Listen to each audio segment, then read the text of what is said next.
며칠 전 병원에 갔더니 아침 공복에 드시는 그거 잘못됐어요. 그러시더라. 나는 그게 평생 몸에 좋은 줄 알았어. 근데 그게 오히려 병을 키운 거래. 매일 아침 습관처럼 먹었던 그게 속을 망치고 장을 상하게 했다는 거야. 왜 이제 알았을까? 진작 알았으면 이렇게까지 아프진 않았을 텐데. 그렇습니다. 많은 분들이 몸이 보내는 신호를 단순한 소화불량증으로 넘기십니다. 저는 73세 예방의학을 연구해온 한기현 박사입니다. 40년 넘게 국내외에서 수천 명의 식습관을 지켜보며 단 한 끼가 건강을 바꾸는 순간을 수도 없이 보아왔습니다. 터프, 특히 아침 공복, 그 시간대에 무엇을 먹느냐에 따라 우리 몸의 염증 반응이 달라지고 장 기능이 바뀌며 혈당의 리듬까지 영향을 받습니다. 그동안 건강식이라 믿고 드셨던 것들 정말 건강에 맞는 조합이었을까요? 오늘 이 영상에서는 아침 공복에 가장 피해야 할 음식 그리고 실제로 환자들에게 권했던 소화기 대사 개선 식사법까지 자세히 알려드리겠습니다. 지금부터 하나씩 짚어보겠습니다. 우선 많은 분들이 건강을 위해 아침에 바로 드시는 그 음식 겉보기엔 좋아 보이지만 빈속에 들어가면 위산 분비를 자극하고 장벽을 약화시킬 수 있습니다. 바로 생과일, 주스나 과일 자체입니다. 특히 감귤류나 사과, 바나나는 혈당을 급격히 올리고 위가 약하신 분들에겐 복통, 더부룩함, 심한 경우 설사까지 유발합니다. 몸에 좋다고 알려진 과일도 먹는 순서와 타이밍이 맞지 않으면 오히려 독이 될 수 있는 겁니다. 그래서 저는 항상 말씀드립니다. 아침 공복엔 단맛부터 피하십시오. 그렇다면 무엇부터 드셔야 할까요? 제가 수십 년간 환자들에게 추천해온 공복 속을 부드럽게 깨우는 첫 한 입이 있습니다. 바로 그 첫 한 입은 따뜻한 물에 소금 한 꼬집을 푼 소금물입니다. 간단하지만 이 한 잔이 위장을 부드럽게 깨우고 담즙 분비를 도와 소화 준비를 합니다. 소금물은 밤새 굳어있던 장을 자극해 배변을 원활하게 하고 독소 배출을 도와줍니다. 물론 아무 소금이나 드시면 안 됩니다. 정제된 소금은 오히려 나트륨 과다를 부를 수 있으니 자연에서 얻은 천일염, 히말라야 소금 등을 추천드립니다. 이렇게 아침 공복에 좋은 습관을 만들면 하루의 대사 흐름이 달라집니다. 특히 고지혈증, 뱃살, 변비로 고생하셨던 분들이 이 습관 하나만으로 놀라운 변화를 경험하셨습니다. 그 다음으로 추천드리는 것은 단백질과 식이섬유가 풍부한 음식입니다. 삶은 달걀 한 개와 든 채소나 나물 한 젓가락이면 충분합니다. 이렇게 단백질과 식이섬유를 먼저 섭취하면 혈당이 천천히 오르고 포만감도 오래 지속됩니다. 특히 50대 이후엔 탄수화물보다 이런 단백질 기반 식사를 먼저 해주는 것이 복부 비만, 고지혈증, 당뇨 예방에 훨씬 유리합니다. 이후에 밥을 드신다면 가능한 현미밥이나 잡곡밥처럼 혈당을 천천히 올리는 복합 탄수화물이 좋습니다. 반대로 공복에 바로 과일이나 주스, 빵부터 드시는 습관은 아무리 건강한 식재료라 해도 위장을 자극하고 인슐린 과잉 분비를 유도해 만성 염증을 악화시킬 수 있습니다.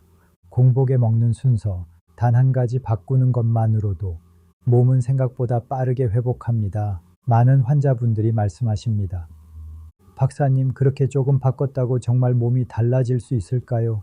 저는 단호하게 말씀드립니다.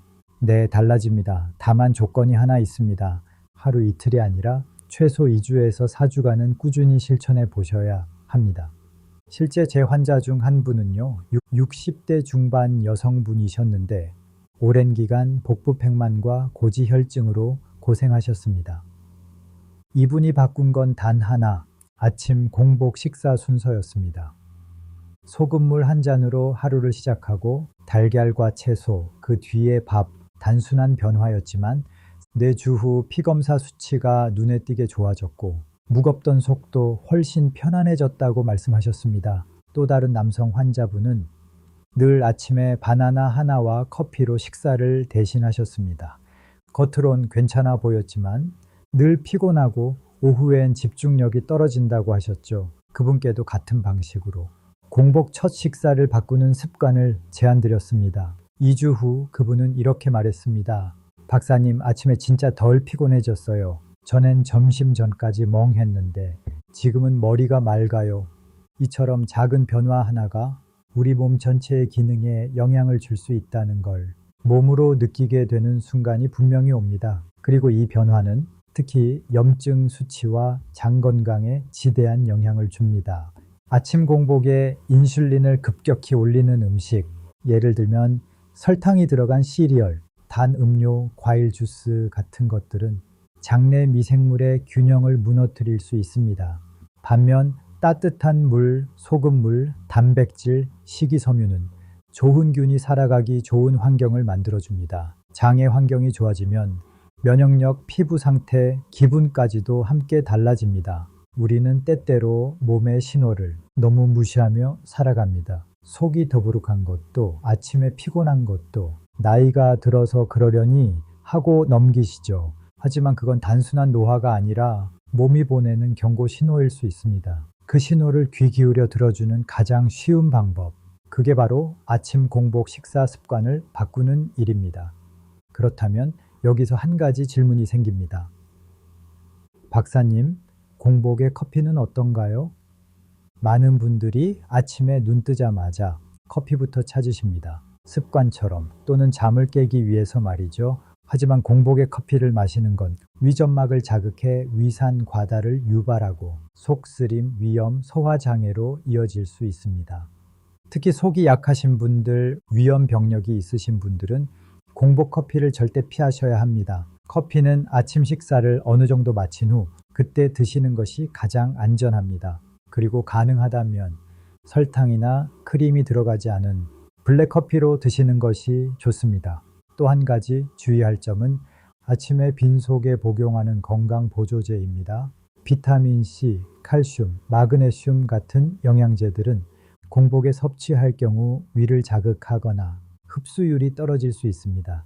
특히 철분제는 공복 흡수가 좋지만 속이 울렁거리고 설사를 유발하는 경우도 있으니 반드시 의료진과 상담 후 섭취하셔야 합니다. 그러니 아침 공복엔 무조건 좋다는 생각보다는 내 몸 상태에 맞게 그리고 장기적으로 부담을 덜 주는 방향으로 습관을 바꾸는 것이 핵심입니다. 마지막으로 강조드리고 싶은 점이 있습니다. 우리는 흔히 건강을 위해 무언가를 더 먹고 더 챙기려 합니다. 하지만 진짜 중요한 건 무엇을 덜어내고 언제 먹느냐입니다. 즉, 무엇보다 중요한 건 순서입니다. 아무리 좋은 음식도 내 몸이 받아들일 준비가 되지 않은 상태에서 억지로 넣는다면 그건 독이 될 수 있습니다. 따뜻한 소금물로 시작해 장 기능을 깨우고 단백질과 식이섬유로 위장을 채운 후 그 다음에 복합 탄수화물을 넣어주는 것. 이 순서를 지키는 것만으로도 하루의 피로, 염증, 혈당 스파이크가 눈에 띄게 줄어들 수 있습니다. 그리고 이 습관은 단 하루만으로는 느껴지지 않을 수도 있습니다. 하지만 3일, 7일, 2주 시간이 지나면서 내 몸이 점점 가벼워지는 것을 직접 체감하실 수 있을 겁니다. 아침 공복 상태는 단순한 배고픔이 아닙니다. 밤새 모든 장기들이 쉬고 난 뒤 몸이 처음으로 외부 에너지를 받아들이는 순간입니다. 이때 어떤 신호를 주느냐에 따라 간, 장, 췌장, 위장까지 하루 전체 리듬이 달라지게 됩니다. 특히 간은 해독을 담당하는 중요한 장기입니다. 간은 밤 1시에서 3시 사이 가장 활발히 활동하며 몸속 노폐물과 독소를 분해하고 배출을 준비합니다. 그런데 아침에 갑작스럽게 당분이 많은 음식이나 카페인을 넣으면 간이 쉬지도 못한 채 다시 무리하게 작동하게 됩니다. 그 결과 해독되지 못한 노폐물이 쌓이고 피로, 피부 트러블, 변비, 심지어 염증 수치 상승까지 유발됩니다. 그래서 저는 항상 강조드립니다. 공복은 해독의 연장선입니다. 그 시간을 해치지 말고 부드럽게 이어주는 것이 중요합니다. 한 예로 제 환자 중 70대 여성분이 계셨습니다.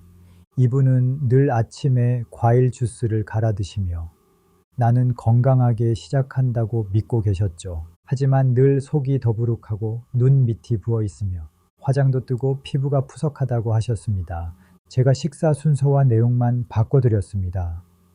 주스 대신 따뜻한 소금물, 과일은 식사 후 한 조각, 식사는 삶은 달걀과 나물로 간단히. 3주 뒤 그분이 직접 전화 주셨습니다.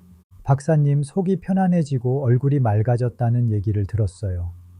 해독은 거창한 게 아닙니다.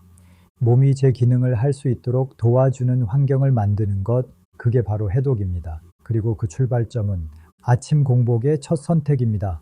그럼 구체적으로 어떤 아침 루틴이 좋을까요? 제가 권하는 루틴은 다음과 같습니다. 아침에 일어나자마자 차가운 물보다는 따뜻한 물 한 잔으로 입을 헹구고 그 다음 소금물 한 컵을 천천히 마십니다. 그 후 10분 정도 가벼운 스트레칭이나 산책, 햇빛을 쬐며 몸을 깨워주는 시간이 필요합니다. 그리고 20에서 30분 후 삶은 달걀, 데친 채소, 현미밥 소량 등으로 단백질과 식이섬유 위주 식사를 하시는 것이 이상적입니다. 이렇게만 해도 소화기관은 과도한 자극 없이 부드럽게 깨어나고 하루 내내 위장이 편안한 상태를 유지하게 됩니다. 거기에 따뜻한 차 한 잔을 곁들이면 더욱 좋습니다. 예를 들면 보리차, 생강차, 결명자차, 우엉차 등이 속을 따뜻하게 두고 혈액순환을 도우며 간 기능 개선에 도움을 줍니다. 특히 생강차는 속이 냉한 분들, 몸이 잘 붓는 분들께 적극 추천드립니다. 이처럼 단순한 아침 루틴 하나만 바꿨을 뿐인데도 많은 분들이 예상치 못한 변화를 경험하셨습니다. 한 60대 남성 환자분은 늘 아침 식후 졸림이 심하고 점심 전까지 집중이 잘 안 된다고 하셨습니다. 이분은 아침에 빵과 잼, 커피로 식사를 하셨는데 식사 순서를 바꾸고 현미밥에 계란, 김, 나물 위주로 식사하신 지 2주 후 머리가 맑아지고 나른함이 줄었다고 말씀하셨습니다. 또 다른 여성 환자분은 평생 변비로 고생하시던 분이셨습니다. 매일 아침 약 없이 배변이 되는 날이 드물었죠. 그분께 소금물 한 잔과 따뜻한 된장국, 나물 위주의 식사를 권했습니다. 3일 만에 연락이 왔습니다. 박사님, 이틀 연속으로 화장실을 갔어요. 이게 얼마나 속이 시원한지 몰라요. 그리고 피부 상태도 달라졌습니다. 얼굴이 뽀얘졌다는 소리를 주변에서 들었다고 하셨습니다. 이 모든 변화가 아침 공복의 작은 습관 하나에서 시작된 것입니다. 혹시 지금 이 영상을 보고 계신 분 중에 아래 항목 중 하나라도 해당되시는 분이 있다면 오늘부터 아침 식사 습관을 바꿔보시기 바랍니다. 하나, 아침에 일어나도 개운하지 않고 늘 피곤하다. 둘, 공복에 커피나 과일 주스를 자주 마신다. 셋, 속이 더부룩하고 변비나 설사가 자주 반복된다. 넷, 식사 후 졸음이 쏟아지고 집중이 잘 안 된다. 다섯, 혈압이나 혈당 수치가 들쭉날쭉하다. 여섯, 피부가 칙칙하고 부기가 자주 생긴다. 일곱, 만성적인 염증 수치가 높다는 말을 들은 적 있다. 여덟, 복부에 군살이 쉽게 쌓이고 잘 빠지지 않는다. 아홉, 밤잠을 자도 중간에 자주 깨거나 숙면을 못한다. 열, 매일 약이나 영양제를 먹지만 효과가 미미하다. 이 중 한 가지라도 해당된다면 오늘 알려드린 아침 습관이 분명 여러분의 몸에 변화를 줄 수 있습니다. 건강은 거창한 것이 아닙니다. 지속 가능한 습관 하나가 오래도록 여러분을 지켜줍니다. 건강은 결국 내 몸을 향한 작은 배려에서 시작됩니다. 누구도 내 몸을 대신 살아줄 수 없기에 우리가 할 수 있는 가장 큰 선물은 매일 아침 나를 위해 좋은 습관 하나를 지켜주는 것입니다. 그래서 제가 드리고 싶은 말씀은 지금 이 순간부터라도 너무 거창하게 시작하지 않으셔도 된다는 겁니다. 이제 와서 뭘 바꾸겠어 라는 생각 충분히 이해합니다. 하지만 몸은 우리가 생각하는 것보다 훨씬 빨리 반응합니다. 단 하루 내일 아침만이라도 지금 알려드린 순서대로 드셔보세요. 따뜻한 소금물 한 잔으로 시작하고 삶은 달걀, 데친 채소, 현미밥 소량 딱 이것만 실천해도 속이 편안해지는 느낌을 받으실 수 있을 겁니다. 특히 아침을 챙겨 먹는 게 번거롭다 느끼시는 분들께는 더 간단하게도 제안드립니다. 전날 저녁에 미리 달걀 2개를 삶아 놓고 데친 채소를 조금 준비해 냉장 보관해 두는 겁니다. 아침엔 전자레인지에 30초만 두면 정말 5분 안에 건강한 한 끼가 완성됩니다. 이 작은 준비 하나가 당신의 하루 전체를 달라지게 할 수 있습니다. 그리고 무엇보다 중요한 건 이 변화를 스스로 느끼고 내 몸이 고마워하는 걸 체험해 보는 겁니다. 아무도 나 대신 건강해질 수는 없습니다. 그렇기에 나를 위한 실천, 매일 반복되는 일상 속에서 작은 승리를 쌓아가야 합니다. 오늘 영상이 그 첫 시작이 되길 바랍니다. 그러니 오늘부터 단 한 가지만 바꿔보세요. 아침 공복, 그 첫 한 입, 무심코 지나쳤던 그 선택이 당신의 몸속 염증을 줄이고 하루의 컨디션을 바꾸고 나아가 인생의 흐름까지 달라지게 할 수 있습니다. 그렇다면 구체적으로 무엇부터 시작하면 좋을까요? 우선 내일 아침 일어났을 때 찬물 대신 따뜻한 물 한 잔으로 몸을 깨워보세요. 그리고 천일염 한 꼬집을 넣은 따뜻한 소금물, 이건 단순한 물 한 잔이 아니라 우리 장을 자극하고 해독을 이어주는 몸을 위한 작은 선물입니다. 그 다음 전날 미리 준비해둔 삶은 달걀이나 데친 채소 한 젓가락, 그리고 소량의 잡곡밥, 이것이 당신의 하루를 위한 최고의 아침 식사가 될 수 있습니다. 단 3일만 해보셔도 좋습니다. 속이 편해지고 몸이 덜 붓고 오전 시간이 훨씬 가볍게 느껴지실 겁니다. 그리고 그 느낌은 몸이 보내는 가장 솔직한 반응입니다. 지금 이게 나한테 맞아요 라는 신호인 겁니다. 저는 그런 신호를 누구보다 소중하게 생각합니다. 왜냐하면 건강은 절대 숫자로만 확인되는 게 아니기 때문입니다. 내가 느끼는 속 편함, 내가 느끼는 가벼움, 그리고 내가 느끼는 기분 좋은 아침, 그 모든 것이 이미 몸이 바뀌고 있다는 증거이기 때문입니다. 오늘 영상이 여러분의 식탁 위를 조금 더 따뜻하게, 조금 더 건강하게 바꾸는 작은 계기가 되었길 바랍니다. 혹시 지금 머릿속에 누군가의 얼굴이 떠오르셨나요? 아침마다 속이 안 좋다고 하시는 어머니, 늘 피곤해 보이는 아버지, 식단 고민 중인 딸이나 몸이 자주 붓는다고 말하는 친구 말입니다. 그분들에게 이 영상을 조심스럽게 한번 보내보세요. 당신이 건강하게 오래 사셨으면 좋겠어서 그 한마디와 함께요. 그 작은 마음 하나가 누군가의 세포를 살리고 하루를 바꾸고 노후를 바꾸는 시작이 될 수 있습니다. 혹시 오늘 영상에서 말씀드린 식습관 중 이미 실천하고 계신 게 있다면 댓글로 남겨주세요. 여러분의 경험 하나하나가 또 다른 누군가에게 도움이 될 수 있습니다. 그리고 오늘 영상이 도움이 되셨다면 좋아요 한번 눌러주시고 앞으로도 이런 건강한 정보가 필요하다고 느끼신다면 구독도 함께 부탁드립니다. 여러분의 관심이 더 많은 분들의 몸과 마음을 지키는 힘이 됩니다. 건강은 비싼 약에서 시작되지 않습니다. 매일 아침 공복에 무엇을 선택하느냐에서 시작됩니다. 당신의 몸은, 당신의 세포는 오늘 이 영상을 분명히 기억할 겁니다. 그리고 내일 아침부터 그 한 끼의 선택이 당신을 지켜줄 겁니다. 시청해 주셔서 고맙습니다.